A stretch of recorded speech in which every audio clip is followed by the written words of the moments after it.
New Green Deal basically forcing us to migrate entirely to solar and wind, which, look, laudable goal. It's just unrealistic based upon current infrastructure, current technology, current affordability.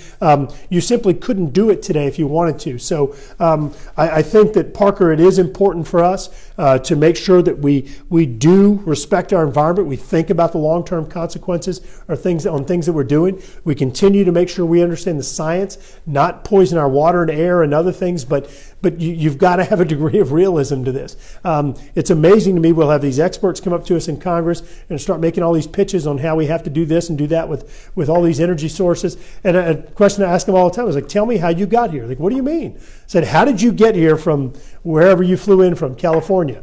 Well, I flew in. How do you think that plane was powered? Have you ever heard of a wind-powered airplane or a solar airplane? No. So, look, we've got to bring some degree of reliability and reasonability and rationale to some of these discussions. But, Parker, it's also important to note, look, this is an amazing country. Think about all the innovation and changes that have happened just in the last 10 years.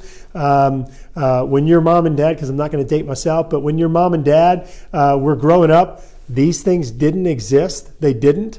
And the internet pretty much didn't exist. It wasn't accessible. It didn't exist, or it wasn't accessible like it is today. And so innovation technology has just been extraordinary in the advances over the last several years. And this country has largely led that charge for the world. I think we need to continue to do it, but we've got to do it in a reasonable way. And of course, lastly, important to keep in mind, Parker, that Louisiana is one of the top energy producers in the United States. It does have a big impact on our economy, and I think all of those things need to be properly